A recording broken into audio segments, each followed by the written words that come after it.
जय हिंद। आज हम पंचायत के कार्यों को समझते हैं। कौन कौन से काम पंचायत के अंतर्गत आते हैं और पंचायत उनका किस प्रकार से निर्वहन करती है, उनको आज हम विस्तार से समझेंगे। यहाँ पर हमने पंचायत ली है और हमने पंचायत को दो भागों में तोड़ दिया है, मतलब हमने इसका संधि विच्छेद कर दिया है, जिसमें पंच को मैंने अलग किया है और पंच के बाद आयत को मैंने अलग किया है। तो यहाँ पर हम पंच का मतलब समझते हैं। तो पंच का मतलब होता है कि आम जनता, और उसी आम जनता में से जनता द्वारा नियुक्त किया गया एक व्यक्ति, जिसे हम प्रधान बोलते हैं। और दूसरी तरफ है आयत। आयत मतलब किसी भी सामान को लाना होता है।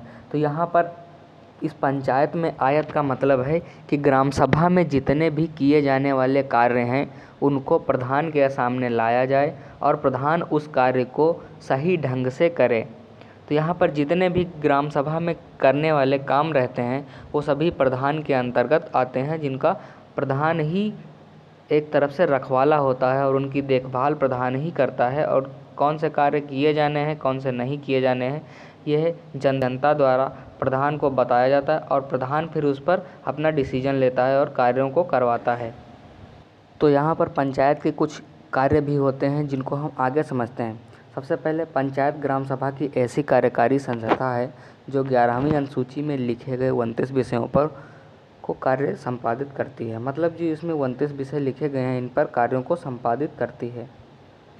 तो सबसे पहले समझ लेते हैं नागरिक संबंधी कार्य। नागरिक से मतलब है कि आम जनता से जितने भी रिलेटेड काम रहते हैं उनको समझ लेते हैं। तो नागरिक से रिलेटेड जो कार्य हैं इनमें सबसे पहले नागरिकों के उत्तम स्वास्थ्य की देखभाल करना। मतलब यहाँ पर ज़रूरी है कि नागरिकों को, जो भी जनता है, इसके स्वास्थ्य की अच्छी खासी देखभाल हो। ग्राम सभा में एक प्राथमिक उपचार केंद्र जरूर होना चाहिए। और दूसरे नंबर पर है पीने के लिए स्वच्छ पेयजल। यहाँ पर जब जनता को स्वच्छ पानी मिलेगा तो यहाँ पर उसका स्वास्थ्य भी अच्छा रहेगा और उसे बीमारियाँ भी दूर रहेंगी। तो यहाँ पर पीने के लिए स्वच्छ पेयजल होना चाहिए। आवागमन के लिए उचित साधन। तो इसका कहने का मतलब है कि आवागमन, कहीं आने जाने के लिए उचित साधन की व्यवस्था होनी चाहिए, जिससे जनता को आने जाने में कोई भी दिक्कत ना रहे और आसानी से आ जा सके। चौथे नंबर पर है संचार की व्यवस्था। मतलब कि यहाँ पर उसके क्षेत्र में जो भी नेटवर्क की व्यवस्था है वो अच्छी खासी रहनी चाहिए, जिससे किसी भी व्यक्ति को कम्युनिकेशन करने में या बातचीत करने में किसी को भी कोई दिक्कत ना हो। और इसके बाद आता है शिक्षा व्यवस्था। शिक्षा मतलब कि हर एक व्यक्ति शिक्षित होना चाहिए। ये पंचायत की जिम्मेदारी होती है कि उनको शिक्षा दिलाई जाए और प्राथमिक विद्यालयों का निर्माण करवाया जाए, जिससे बच्चे शिक्षा ग्रहण कर सकें। देखिए, अभी तक तो नागरिक संबंधी कार्य थे, वो हो गए। अब यहाँ पर आते हैं जनता के कल्याण के लिए जो कार्य हैं वो क्या क्या किए जाने चाहिए कि जनता का किस प्रकार से कल्याण हो सके।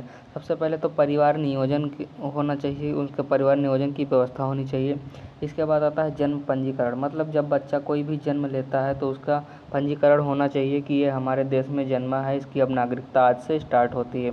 इसके बाद आता है मृत्यु का पंजीकरण। इस मृत्यु का पंजीकरण से मतलब है कि अगर कोई व्यक्ति मृत हो जाता है, वो उसकी मृत्यु हो जाती है, तो इसके बाद जितने भी उसकी सेवाएं हैं वो बंद कर दी जाएं, जिससे हमारी देश की जो जनसंख्या है उसको उसकी गिनती लगाई जा सके और जिससे अनुमान लगाया जा सके कि कितनी मृत्यु दर है। इसके बाद आती है आंगनबाड़ी योजनाएं। आंगनबाड़ी योजनाओं के अंतर्गत छोटे बच्चों को पोषाहार दिया जाता है और आंगनबाड़ी योजनाओं के अंतर्गत ही छोटे छोटे सर्वे करवाए जाते हैं। इसके बाद कृषि तथा पशुपालन को प्रोत्साहित करना। मतलब कि यहाँ पर लोगों को भी यह प्रोत्साहित करना चाहिए कि ज़्यादा से ज़्यादा कृषि करें और पशुओं को पालें, जिससे उनको रोज़गार मिल सके और उनकी कुछ न कुछ आमदनी हो सके। रोज़गार से मतलब है कि जब पशु पालेंगे तो उनसे गोबर की खाद भी बनाई जा सकती है, दूध बेचकर उनको कुछ पैसे मिल सकते हैं, जिससे इनको प्रोत्साहित करना चाहिए, जिससे वो कुछ न कुछ रोज़गार कर सकें। इसके बाद आते हैं गांव में प्रकाश की व्यवस्था और स्कूलों की व्यवस्था। प्रकाश की व्यवस्था मतलब कि गांव में हर जगह लाइट बंधवाई जाए। अब तो सोलर पैनल आ गए हैं, इनकी व्यवस्था की जाए। गवर्नमेंट द्वारा सोलर पैनल प्रदान किए जाते हैं, गांव में सोलर पैनल लगवाए जाए। और स्कूल की व्यवस्था की जाए। स्कूल की व्यवस्था की जाए जिससे जो छोटे बच्चे होते हैं उनको फ्री में एजुकेशन मिल सके, एजुकेशन की व्यवस्था को और आगे बेहतर बनाया जा सके, जिससे हर एक व्यक्ति आगे चलकर शिक्षित हो जाए। देखिए, अब जन कल्याण के बाद आते हैं विकास कार्य। विकास कार्य के अंतर्गत आता है कि किस प्रकार से गांव का विकास किया जा सके, जिसमें सबसे पहले आता है सड़क। सड़क निर्माण से मतलब है कि यहाँ पर जितने भी सड़कें हैं उनकी मरम्मत करवाई जाए, उनकी देखभाल रखी जाए। और इसके बाद कुआँ बनवाना, खैर अब तो कुएँ बनवाए नहीं जाते हैं गाँव में, लेकिन फिर भी यहाँ पर पहले कुएँ बनवाए जाते थे जिससे लोगों को अच्छा पानी मिल सके। इसके बाद हैंडपम्प का ज़्यादा से ज़्यादा उपयोग किया जाना चाहिए जिससे ग्रामीणों को अच्छा और शुद्ध साफ पानी मिल सके। नालियों का निर्माण करवाना, नालियों जो गांव में बरसात का पानी या ऐसे भी पानी रह जाता है, जो घर से पानी निकलता है वो एक कूड़े कचरे के उसमें निकलता है जिससे गांव में गंदगी फैलती है, इसलिए नालियों का निर्माण करवाया जा सके जिससे।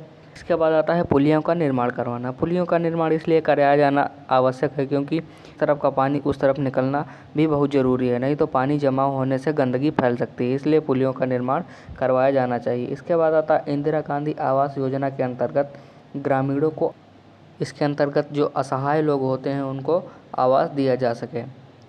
आई होप इस वीडियो में दी गई जानकारी आपको समझ में आई। इसी के साथ मिलते हैं नेक्स्ट वीडियो में, तब तक के लिए जय हिंद।